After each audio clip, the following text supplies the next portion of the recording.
Jesús, oh la sangre de Jesús, oh la sangre de Jesús, por ella libre soy.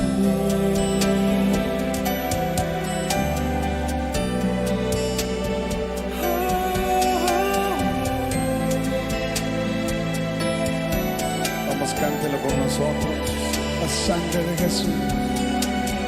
Oh, la sangre de Jesús, oh, la sangre de Jesús, oh, la sangre de Jesús, por ella limpio soy.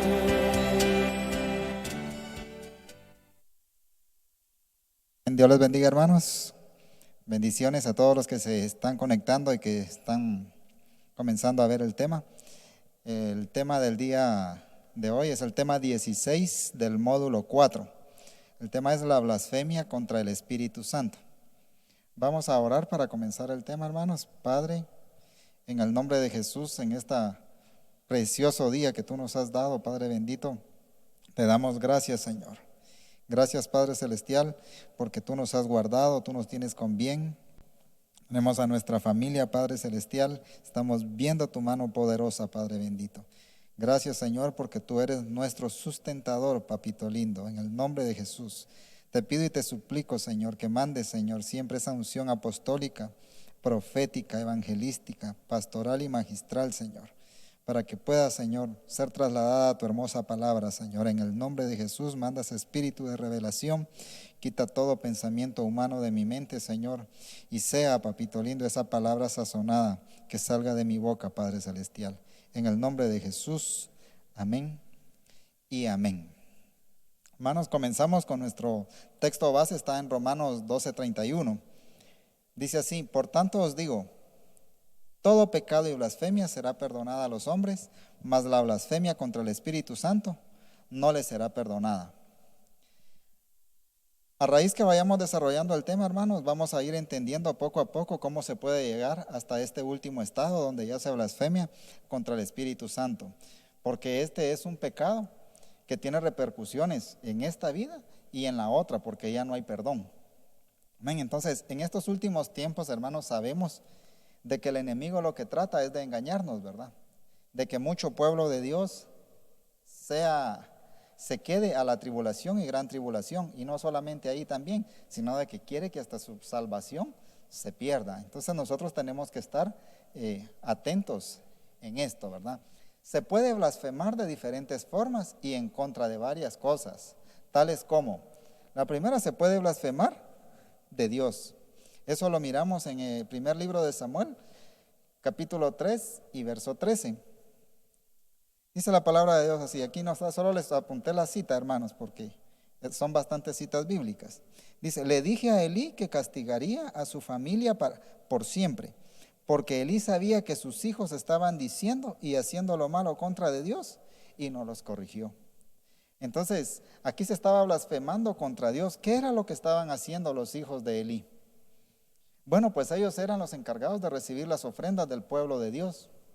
Cuando llegaban y presentaban, si era carne, la tenían que cocer, y hasta que estuviera cocida ellos tenían derecho de poder tomar y comerla. Pero cuando llegaba ellos no decían, vamos a agarrar la mejor carne, y no queremos que la cozas.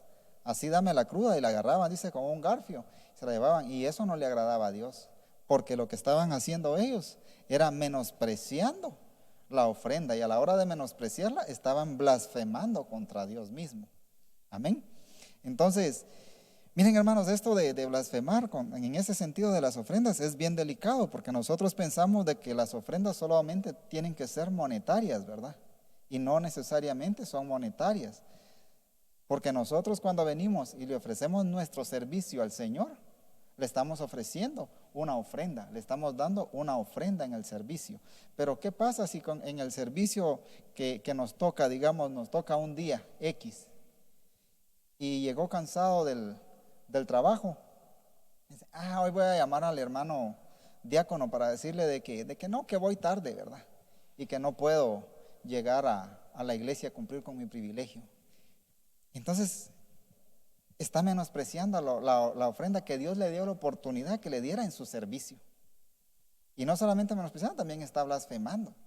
Y eso se puede volver hasta ya una práctica de mentira, que es lo que no le agrada a Dios. O estamos acá en el servicio, sabemos de que hay un horario, que cuando nos retiramos tenemos que recoger las sillas, pero resulta de que solo terminó el servicio y nos vamos y que recojan las sillas los otros, ¿verdad? Los demás. Entonces no se cumplió con la ofrenda que estaba dispuesta para el Señor, sino que se quedó a medias. Entonces prácticamente fue una mentira, porque propuso en su corazón hacer algo y no lo terminó de hacer, sino que se quedó a medias. Y así podemos hablar de unas infinidades de cosas, pero es parte de la blasfemia, ¿verdad? Entonces aquí se puede blasfemar contra Dios, se puede blasfemar, dice, contra la palabra de Dios.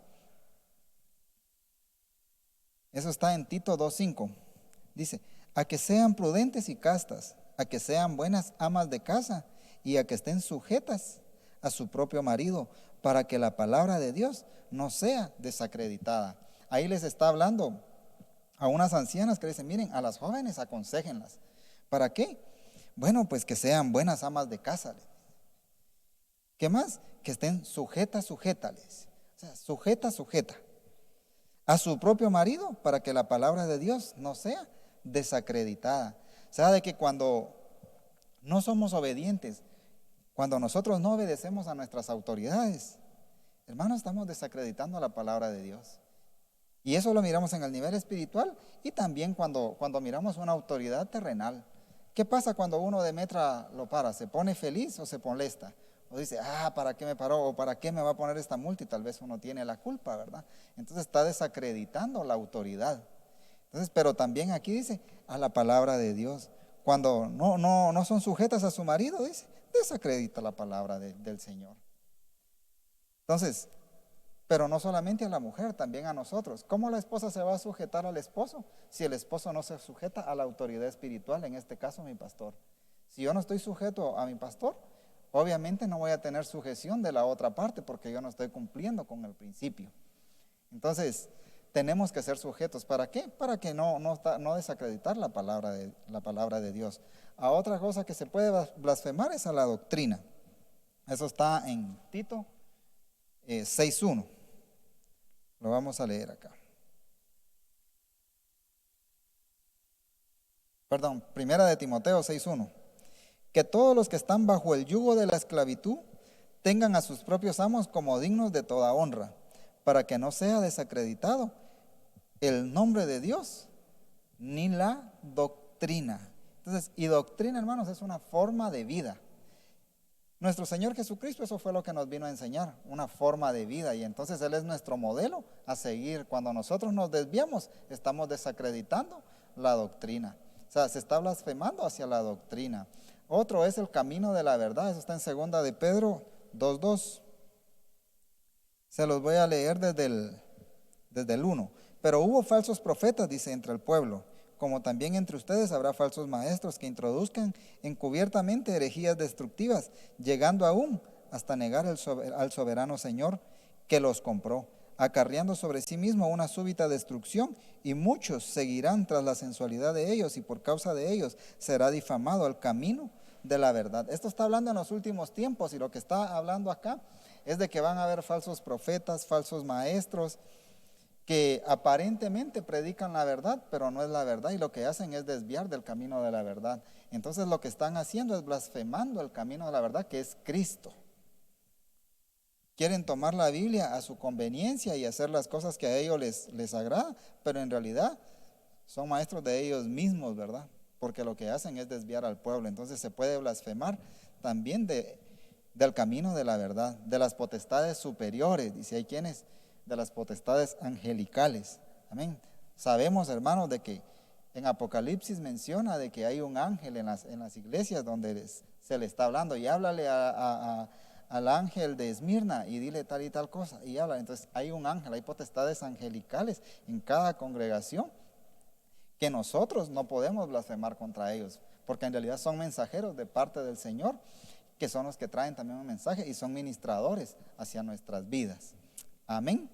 Dice, toda blasfemia puede ser perdonada si la persona se arrepiente. O sea, de estas que acabamos de ver, o sea, puede ser perdonada si hay un arrepentimiento genuino. Arrepentimiento es apartarse, ¿verdad, hermanos? Dejar de hacerlo.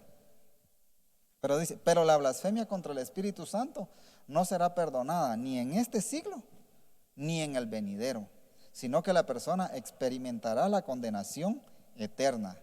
Eso lo miramos en Mateo 12:32 y dice, y cualquiera que diga una palabra contra el Hijo del Hombre se le perdonará, pero al que hable contra el Espíritu Santo no se le perdonará ni en este siglo ni en el venidero.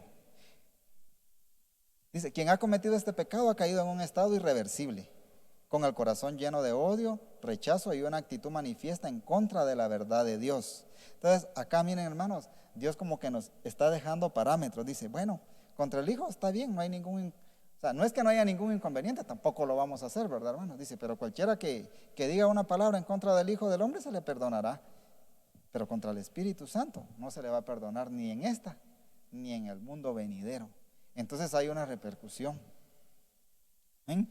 Entonces dice, pues el Espíritu Santo es el que produce el arrepentimiento en nosotros. De ahí surge la necesidad de estar apercibidos en qué consiste la blasfemia del Espíritu Santo, para no ser engañados, ya que algunas personas temen haber cometido este pecado y no saben qué hacer. Entonces, ¿qué sucede cuando se está blasfemando contra el Espíritu Santo? O sea, que es quitado, ya no está con la persona. Entonces ya no hay quien lo redarguya. Entonces, por eso no va a tener perdón ni en este mundo ni en el otro, porque ya va a hacer lo que él quiera y no va a haber nada que lo esté redarguyendo. Sigamos. La palabra blasfemia, eso se traduce del vocablo griego blasfemia, que significa calumnia, detracción, discurso injurioso, reproche injurioso a la majestad divina y que habla mal. A la luz de la palabra, blasfemar es maldecir el nombre de Dios, hablar en contra de Dios o de lo sagrado. Cuando dice blasfemar o maldecir el nombre de Dios, muchos pueden decir, yo he escuchado ahorita en estos tiempos, dice, Dios no existe, dice. Si existiera Dios no permitiera que pasaran todas estas cosas que están pasando, dice. Mas no sabe que es por misericordia para que se llegue y lo conozcan, ¿verdad? Hay otros de que hablan en contra de lo sagrado de Dios. No sé si ustedes se recuerdan cuando leen en la Biblia, hay un personaje que dice de que tomó los utensilios sagrados y se puso a tomar vino con ellos. Y apareció una mano que decía, mene, mene, tekel uparsin. O sea, porque él agarró lo sagrado y lo llevó al mundo. Entonces estaba blasfemando contra lo sagrado de Dios y lo que le provocó fue de que murió. Otro dice, es voltearse en contra del Espíritu Santo después de haberlo recibido. Entonces, este ya es un estado de una persona que ya fue bautizada con el Espíritu Santo. Tuvo llanura de Espíritu Santo, tuvo guianza del Espíritu Santo y se voltea, comienza a caer en una involución a tal punto de que ya no cree en el Espíritu Santo. Ya no cree ni en los dones, ya no cree ni en el bautismo y comienza a blasfemar contra el Espíritu Santo después de haberlo tenido, después de haber sido, porque dice que nosotros somos templo y morada del Espíritu Santo. Entonces dice, la ley mosaica mandaba lapidar al que blasfemara el nombre de su Dios o maldecía a su Dios, que lo conocieron, por eso se voltearon contra él. ¿Ven? Miramos un caso en particular que dice, la Biblia narra el caso del rey Saúl, un hombre que comenzó a caer y que aun cuando Dios le dio la oportunidad de arrepentirse, no lo hizo, endureció su corazón y cayó en apostasía irreversible. Entonces, ¿qué sucedió con el rey Saúl? Dios le dio oportunidades, primero le hablaba. ¿Quiénes lo escogieron? Bueno, el pueblo. Dice, bueno, ahí está el rey, ¿verdad? E incluso miren a tal punto que llegó de que él venía en una compañía de profetas y hasta él comenzó a profetizar, como el Espíritu Santo de Dios cayó sobre él y él también profetizó. Decían, y ahora Saúl es profeta. O sea, qué visitación, cómo tenía el Espíritu Santo de Dios en su vida. Pero de ahí comienza a desobedecerle al Señor. Y el Señor le dice, mira, tenés que ir allá contra los amalecitas y los tenés que exterminar a todos. No quiero ni ganado, ni niños, nada, nada quiero, les. Y él desobedece. Y cuando llega el profeta, ¿y qué es esa buey? No, es que es el mejor ganado, dice que se lo vamos a ofrecer en sacrificio al Señor. ¿Y mataste al rey? No, eres el único que lo dejamos vivo. Entonces le pregunta al rey, ¿de qué crees que se agrada más el Señor? ¿De los sacrificios que le presentes o de tu obediencia? Ciertamente de la obediencia. Amén. Entonces, pero él ya venía involucionando. De ahí tenía que esperar 7 días para que el profeta llegara para presentar un sacrificio y que pelearan contra sus enemigos. Y al ver que el profeta no llegaba y era el 7º día y sentía que ya no llegaba, él usurpó. Y él presentó los sacrificios donde no le correspondía a él presentarlos. Y comenzó a involucionar a tal punto que el Señor ya no le hablaba. Él no se dio ni cuenta cuando el Espíritu de Jehová se apartó de él y entró en un periodo involutivo hasta el punto que llegó a ir a ver a una pitonisa, a llamar espíritus de muerto. Entonces esa fue una involución, o sea, hubo un proceso después de que tuvo el Espíritu Santo de Dios, él involucionó a tal punto que se apartó de él, entonces dejó de alcanzar la gracia y la misericordia de Dios.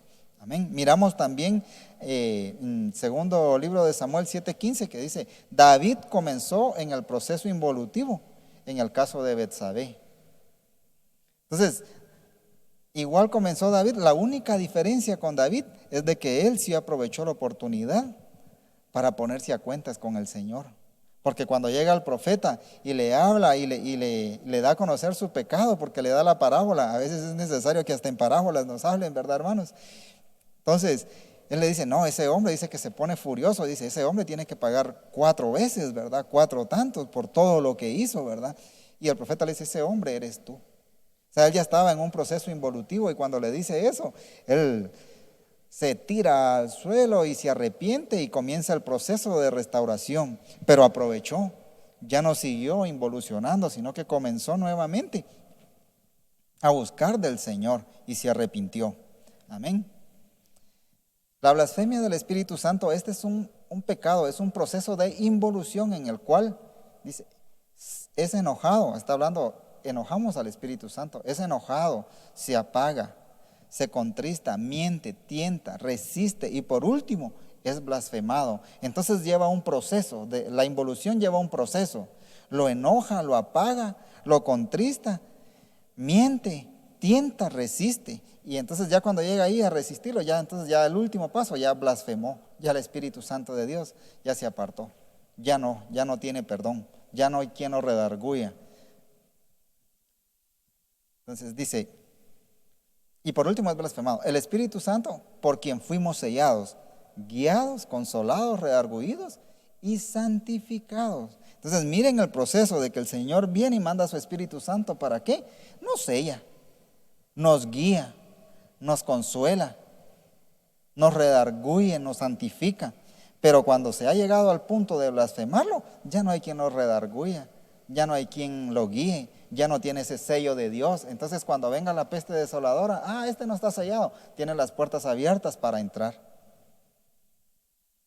En esta condición, dice, el espíritu se aparta y se vuelve enemigo del blasfemo, el cual está destinado a morir eternamente. Pero hubo una involución que es lo que vamos a ver a continuación. Número 1, enojar al Espíritu Santo. Miramos en Isaías 63:10, dice, sin embargo fueron rebeldes y entristecieron su Espíritu Santo. Por eso se les volvió enemigo y él mismo peleó contra ellos. Aquí nos da una explicación. El pueblo que Dios había escogido como su pueblo, lo había llenado de esplendor. Se rebeló contra el Santo Espíritu, lo que provocó que él se enojara contra ellos. A causa de ellos se convirtió en su enemigo y en vez de defenderlos peleó contra ellos, dice. La palabra rebelaron en este verso es traducido del mara, que significa ser contencioso, ser rebelde, ser terco. Entonces, ¿cómo se enoja al Espíritu Santo? Una persona rebelde. O sea, le están diciendo, no hagas eso, pero ahí va la rebeldía, es cuando más lo hace. Una persona terca, ¿verdad? No entiende, le están hablando, yo no sé si se ha topado con alguien así, ¿verdad? Y le están hablando, no hagas eso. Y ahí está.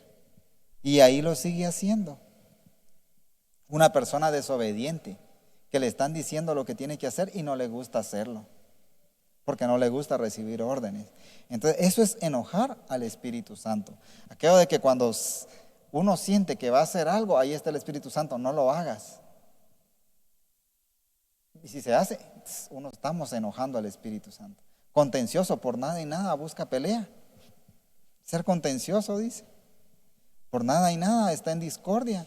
Le están hablando y en lugar de recibir el consejo, se molesta, se enoja, no lo recibe. Entonces esa es una de las partes que hace que vaya uno involucionando, enojando al Espíritu Santo. Hablando de esto mismo, dice, el profeta Jeremías expresa que el pueblo de Israel tiene un corazón terco y rebelde, por lo que se desviaron. El tipo de enojo que el Espíritu Santo muestra se traduce del hebreo atad, que significa afligir, disgustar, herir, molestar y entristecer. Hermanos, ¿cómo se pone uno de padre cuando tal vez ha aconsejado a sus hijos no hagan esto y lo terminan haciendo? Uno se entristece, uno se aflige, se puede angustiar, hasta puede pensar, bueno, ¿qué he hecho de mal yo? ¿Será que no estoy haciendo bien mi trabajo como padre? Entonces, esto es lo que sucede con el Espíritu Santo, porque Él está allá dentro de nosotros y tenemos que cuidarlo, tenemos que mantenerlo vivo, esa llama, ¿verdad? Ese espíritu. Pero con las acciones y las decisiones que tomamos, lo enojamos, lo afligimos, lo contristamos, lo disgustamos, lo molestamos. La solución para la rebeldía es reconocer que se tiene que arrepentir y buscar el perdón de Dios. Esa es la solución. Una persona que es rebelde tiene que arrepentirse, reconocer su estado y apartarse para alcanzar la misericordia de Dios, porque es el que confiesa su pecado y se aparta, alcanza misericordia. Entonces todavía en este paso hay un momento de volver a regresar y que el Señor siga orando en nosotros con su Espíritu Santo. Dice, convertirnos de los malos caminos para volvernos nuevamente a Dios. Miremos 2, apagar al Espíritu Santo. Dice en Primera de Tesalonicenses 5:19, no apaguéis el Espíritu. Esa palabra significa extinguir, apagar fuego o cosas con fuego. Bíblicamente el fuego representa al Espíritu Santo. Hermanos, ¿se recuerdan de que antes tenían que estarle echando constantemente aceite a las lámparas para que no dejaran de dar fuego, ¿verdad? Entonces lo que nos está diciendo aquí, miren, no dejemos de apagar el Espíritu Santo, que se mantenga vivo, llenemos, nosotros necesitamos llanura, mira, ya fuimos bautizados, pero necesitamos seguirnos llenando constantemente del Espíritu Santo de Dios, porque miren pues, cuando el Señor manda su Espíritu Santo, dice que el apóstol Pedro, lleno del Espíritu, da un mensaje y se le convierte una gran multitud de personas.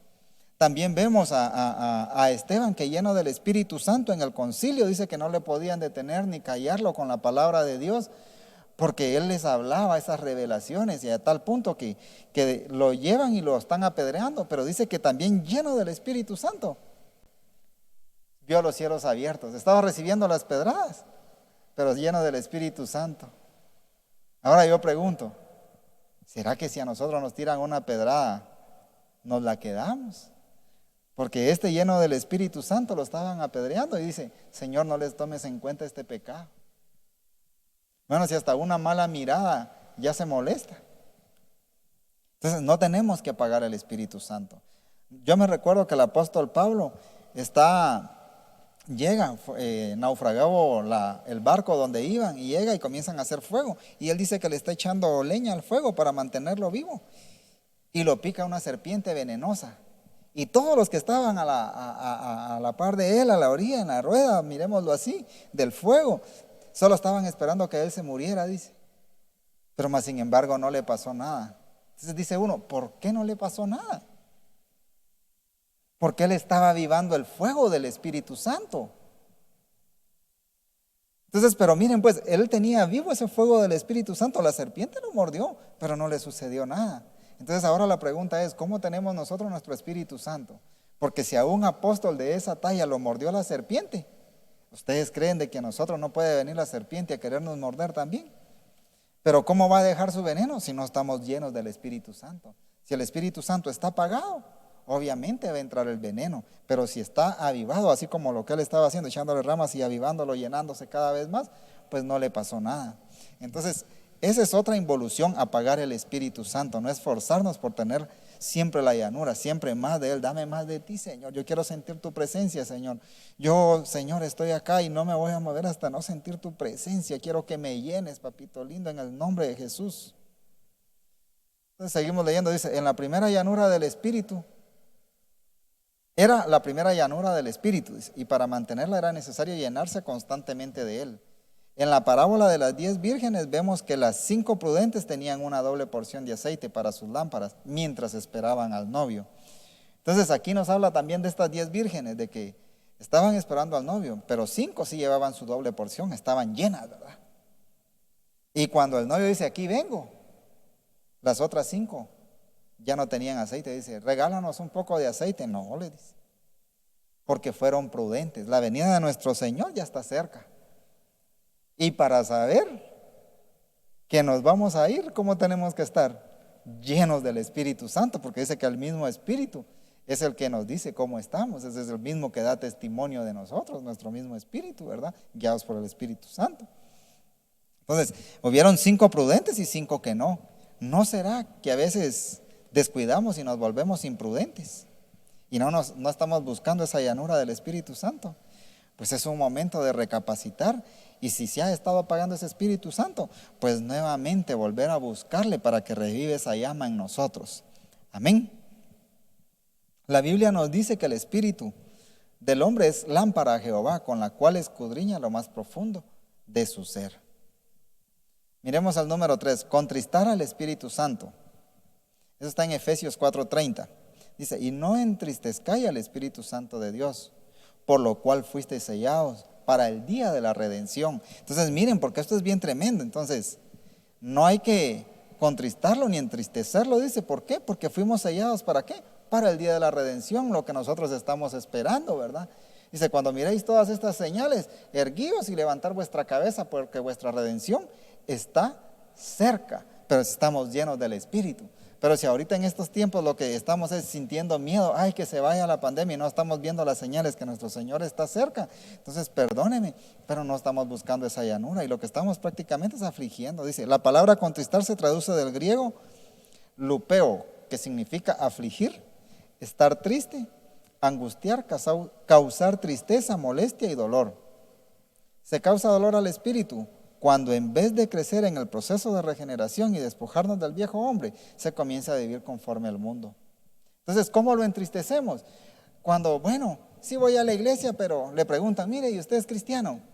Sí, usted, pero mire, no crea que perfecto usted, ando así, mire usted, así como la mojarra, ¿va? ¿Cómo así? Y tal vez ya recibió el Espíritu Santo, lo está entristeciendo. O sea, si usted es cristiano, a Dios gracias por la misericordia de mi Dios ahí. Estamos buscándole y Dios está haciendo la obra.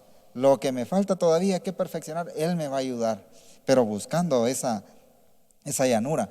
Pero dice de que aquí los que lo afligen son aquellos de que estando en los caminos del Señor, regresan y les gusta más el mundo. Son aquellos de que habían dejado de tomar y comienzan todavía a echarse su cervecita, ¿verdad? A buscar licor. Son aquellos de que dejaron de mujerear y regresan a buscar mujeres. Son aquellos que dejaron de chismear y todavía regresan a chismear. Que Dios nos ayude, hermanos. No tenemos que contristar al Espíritu Santo de Dios. Este paso está relacionado con el trato hacia nuestros hermanos en Cristo, recordando que nuestra comunión dentro del pueblo de Dios debe ser por medio del amor, el cual cubre multitud de faltas. Entonces, miren, hasta en esto, hermanos, porque si está contristado, entonces, ¿cómo creen que vamos a venir? Imagínense de que está una persona, viene a la iglesia y no está lleno del Espíritu, no está gozoso, y tal vez viene por primera vez y en lugar de decirle, bienvenido, hermano, Dios me lo bendiga, viene y lo recibe. Dios le bendiga, hermano.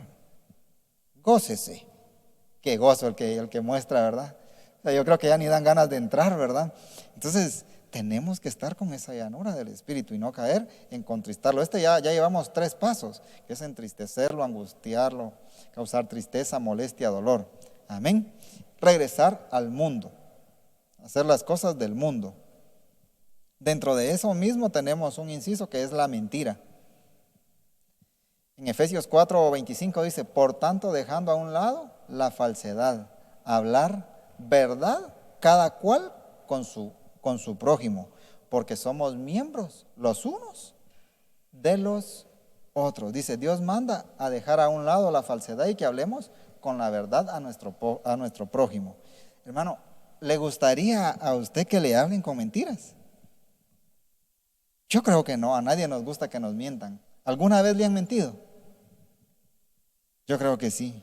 Ahora le pregunto, ¿ha mentido usted alguna vez? Probablemente sí. Eso no le agrada porque también es un proceso involutivo del Espíritu Santo. O sea, no del Espíritu Santo en nosotros, el Espíritu Santo en nosotros lo estamos afligiendo. Entonces, la mentira no le agrada porque el único mentiroso es el enemigo, que el Señor lo reprenda. Amén.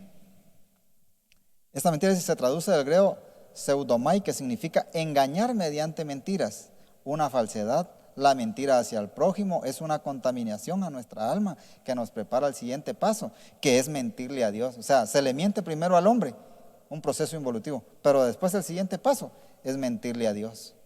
Entonces, yo no sé si se recuerdan de Jezabel, ¿verdad? Cuando le dijo al esposo, mira, ¿por qué estás triste? Es que no me quisieron vender la viña de Nabot. No se preocupe, mi rey, le dijo, yo se la voy a dar. ¿Y qué dice? Que contrató gente y que con mentiras falsas dijeron cosas que eran mentiras de Nabot y lo condenaron y murió. Entonces, testigo falso, no hay que decir mentiras, eso no le agrada a Dios, es un proceso involutivo. Primeramente se le miente a los hombres y el siguiente paso es a Dios. Entonces aquí ya llevamos 3.1. Miremos al 3.2, dice, palabras corruptas. No os dejéis engañar, dice. Las malas compañías corrompen las buenas costumbres. Hermanos, si andamos en Cristo, ¿quiénes tendrían que ser nuestras compañías? Personas cristianas. Obviamente nosotros nos desarrollamos en el mundo, pero dice que ellos se hagan a nosotros y no nosotros a ellos. Pero ¿qué pasa de que nosotros recibimos al Señor? Estamos acá, venimos, adoramos, recibimos la palabra, nos llenamos de su Espíritu Santo. Y en el mundo nos vamos a tener estrechas relaciones que no son adecuadas para nosotros, porque dice de que las malas compañías, que dice, corrompen las buenas costumbres, porque lo malo rápidamente se pega. Entonces, si no es de edificación para nosotros, ¿qué tenemos que estar haciendo ahí? Nosotros lo que podemos hacer, uno puede ir a visitar probablemente a su familiar inconverso y hablarle de la palabra, hermano. Pero si sabemos de que en realidad es un lugar donde son palabras obscenas y todo, yo creo que con el saludito, sin pelear y sin nada, ya se le presentó el plan de salvación y qué bueno verte, Dios te bendiga y bueno, pues ahí nos vemos, ¿verdad? Porque si no, lo que se va a caer es que las palabras que está diciendo esa persona las va a terminar diciendo el cristiano. Y cuando las comienza a decir, ya viene en ese otro punto, en ese otro proceso de involución. Dice, la Biblia nos exhorta que nuestro hablar debe ser sazonado con sal, que es figura de santidad, ya que seremos juzgados por toda palabra ociosa que salga de nuestra boca. Dice que nuestro hablar tiene que ser sazonado ¿con qué? Con sal. Mire, pues le voy a poner un ejemplo. Le gusta a una su ensaladita de lechuga, con su tomatito así, manzano, bien rodajadito. Se la comería sin sal y limón. Mire, por muy rica que se mire, bueno, a mí en lo particular, no me la comería si no lleva salita y limón. Pues así como hace falta esa salita y limón, nuestro hablar, a la hora de hablar, tiene que ser sazonado con las personas que nosotros platicamos. Porque si no está siendo sazonado, imagínese a un cristiano hablando palabras obscenas, corruptas. O sea, ¿qué puede decir el mundo? Para un cristiano como ese, mejor me quedo en el mundo, ¿verdad? Pero cuando comienza a decir palabras obscenas y corruptas, es porque ya comenzó a involucionar. Entonces, si ya se está llegando ahí, aquí se nos está dando una advertencia que todavía podemos regresar a buscar esa llanura del Espíritu Santo. Otra cosa dice 3.3, maldecir. Proverbios 12:18. Hay quien habla sin tinto como golpes de espada, pero la lengua de los sabios sana, dice. Otra versión dice, hay quien habla sin pensar y da golpes con la palabra. Miren, hermanos, hay personas de que se sienten cuando se les da una palabra que los hiere. A veces decimos, ay, por ser sinceros, yo soy bien sincero, yo digo las cosas tal y como son. Sí, pero en realidad no estamos midiendo si se está hiriendo a la persona o no. Por eso, lo que hablábamos en el versículo anterior, nuestra palabra tiene que ser sazonada con sal. Miren, ¿no será que a veces hasta a nuestros hijos les podemos dar una palabra que los podemos herir y que probablemente la tengan en su corazón y no hemos platicado con ellos para pedirles perdón? Pero aquí en Proverbios dice, nos indica que hay hombres y mujeres cuyas palabras, entre paréntesis maldiciones, son como golpes de espada, que hieren a sus semejantes. Es así como las palabras que una autoridad diga a alguien puede ser de bendición o de maldición, dice. Imagínense, nosotros tenemos autoridad dentro de nuestra casa y que le demos una palabra de maldición a nuestros hijos. Lo estamos marcando. Pero cuando se comienza a decir eso es porque ya se está involucionando, ya está pagando al Espíritu Santo de Dios. Y entonces hay que tener cuidado, hermanos, cómo vamos hasta acá, cómo está siendo esas palabras que le damos a nuestros hijos, cómo están siendo esas palabras que nosotros tenemos con nuestros vecinos, cómo están siendo esas palabras con nuestros hermanos. Porque también tenemos autoridad. Y dice, este es el tercer paso de donde aún se puede volver atrás. Y para eso el apóstol Pablo nos dice que debemos de renovar nuestra mente, hablar con verdad y desechar la mentira, compartir con el que padece necesidad, desechar las palabras vanas vacías que no tienen sustento de nuestra boca, sacar toda amargura, todo enojo, ira, gritos, maledicencia y malicia, sabiendo que el antídoto contra la amargura es el perdón. Pero miren, hermanos, todo esto lo que puede llegar a maldecir, miren todo lo que provoca, hermanos. Tener amargura, enojo, ira, iracundos. No me vaya a hacer así como esos que dicen que yo soy de esa capa, dice, son tal horas y si quiere cuentazos también, ¿verdad? O sea, iracundo para todo, ¿verdad? No puede ser así. Gritos para cualquier cosa. Está dentro del hogar y está gritando de enojo, todo le parece mal, no hay nada que haga bueno. Entonces el antídoto para esto, dice, es el perdón. Nosotros tenemos que aprender a perdonar. ¿Qué será más fácil? ¿Perdonar o pedir perdón?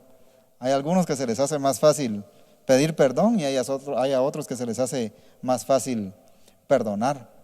Pero creo de que si nosotros buscamos la llanura del Espíritu Santo, vamos a poder,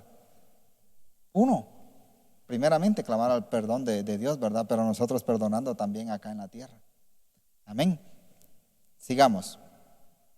Número 4, mentir al Espíritu Santo.